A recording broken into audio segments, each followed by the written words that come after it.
Hi, today we've got some electronic screwdrivers to take a look at. These ones are from the brand Sequre, and we've got the ES555 and the slightly more expensive ES666. And these ones are supplied in the kit form. So what we've got is a nice hard case with storage for the charging cable, a magnetizer or demagnetizer, and an array of screwdriver bits to use in the electronic screwdrivers. Now they are fairly similar. There's just a few differentiating features. So generally speaking, they've got the same array of tips. They've got the same 4mm hexagonal slot at the end for these bits. The difference primarily is just in a few of the features. So first of all, let's have a look at the slightly cheaper ES555. The ES555 has a 500 mAh rechargeable lithium battery in it, and you can recharge it using the USB-C connector at the end here. And this one has a fairly simple user interface. So we've just got 6 LEDs on here. The ones on the right show you the state of charge of the battery in 3 steps, and the ones on the left in blue, they are the torque setting for the electric motor. And you can cycle through 3 different torque settings here by pressing the power button. Using the electric motor, the maximum torque you can apply to a screw is 0.2 Newton meters, which we'll test shortly. But you can also apply manual force. So this shaft is actually locked, and it allows you to apply 2.2 Newton meters according to the specification if you need to just crack the screw loose before using the electric motor to do the rest. Now the no load speed for this electronic screwdriver is 200 RPM. Obviously it can slow down a little bit when it's under load, and the unit itself is fairly lightweight. It weighs about 57 grams. It's all made from metal and feels very nice in the hand, and we've got these ridges here which allow you to hold the screwdriver quite nicely. Now in the basic operating mode, we've got a forward and backwards button, and basically you just hold the button down and it will run the motor in either direction. So this one to drive it clockwise, and the other button to drive it anti-clockwise. We've also got some LEDs, as you saw at the bottom there, so 4 LEDs, and by using 4 it avoids any shadows for where you're trying to screw the screw in. So that's the basic operating mode for it. There is an automatic mode, and I think if you hold down the power button, then it just rotates the shaft for a moment to tell you it's changed mode. And in this mode, rather than holding down the button, you press it once, and it keeps the motor spinning, and you press it again to stop it. But I think the other mode is slightly more intuitive.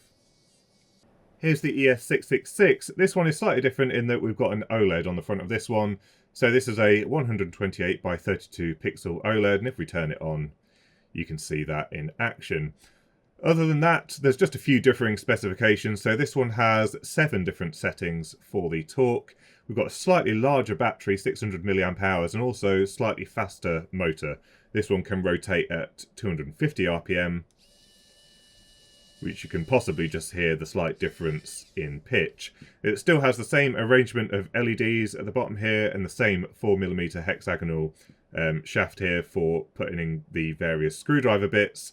But the torque settings you can adjust by pressing the power button. So it says 3 here, and if you press the power button, you can switch through the 7 different torque settings.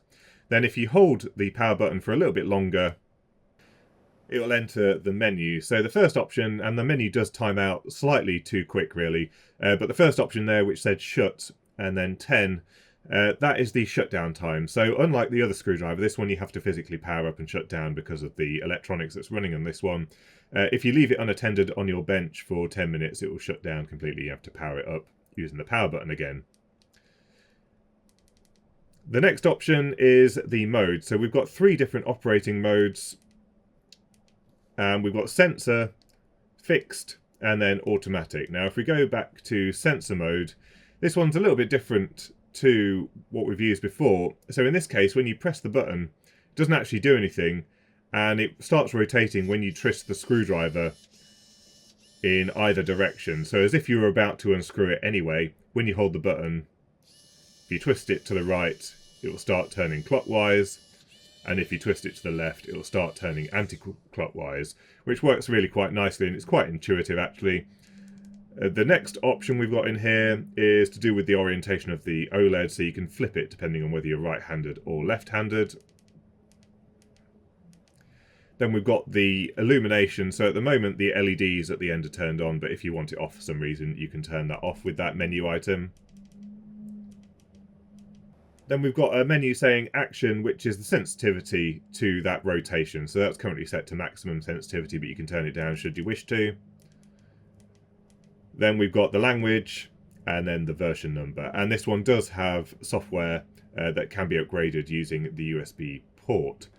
So to test the torque claim, we're going to use this torque screwdriver and set it to 0.2 Newton meters, and we'll put the shaft in here, and basically this should click if we're able to exceed the 0.2 Newton meters. So we'll connect it up and press the button, and as you can see, it does actually cause it to click. So the spec point is correct. Let's see what happens if we increase this a bit further. So this is 0.22. And it doesn't quite manage it. So that spec is exactly as it says. We'll try it on the ES666. And we've got the torque set to maximum here. So we'll press the button. And yeah, in fact, that one seems to have a bit more power. Let's try increasing the torque on that one. We'll change it to 0.25.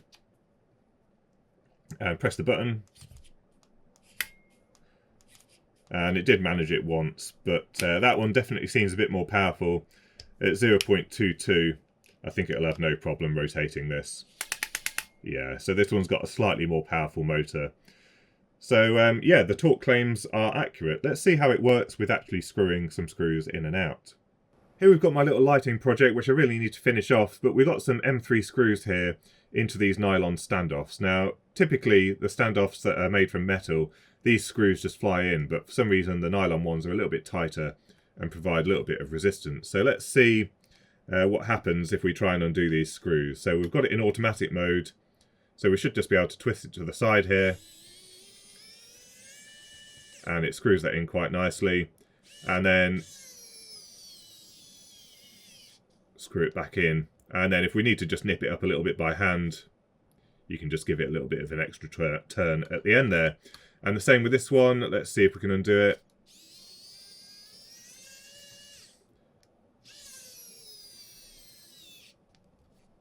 So yeah, and that's actually really quite fast. They do take a little bit of effort to screw these in. So that seems to work really quite nicely.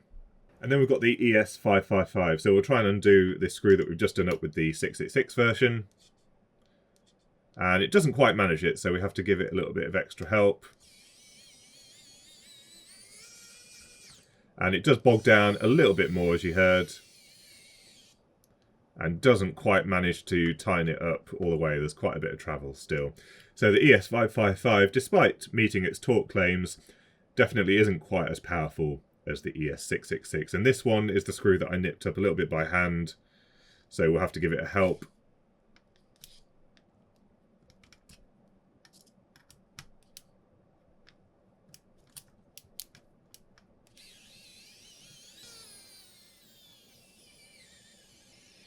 So yeah, this one definitely bogs down. I think you would definitely prefer to use the ES666 because even that's just very slightly annoying. When you've got to hold the button as well, you don't really want to be trying to turn it round like a normal screwdriver when you try and hold the button at the same time. So that's the Sequre ES555 and ES666 electronic screwdrivers. Now these are quite competitively priced. I think this one for the screwdriver only, because you can buy it as a screwdriver on its own or you can buy it with the carry case and all the bits. The screwdriver only is $25 or you can buy it with the kit for about $30. And then the ES666 is $38 or if you buy it with a kit it's about $44. And I would definitely recommend certainly the ES666 over the 555. It's just definitely a lot quicker and has that extra little bit of torque, which makes it a little bit easier to use. And then the case keeps it all nice and safe and keeps all the bits together. So anyway, I will put some links in the description if you're interested in taking a look at these items. If you've got any thoughts or comments, don't forget to leave them in the comments section down below. And until next time, thanks for watching.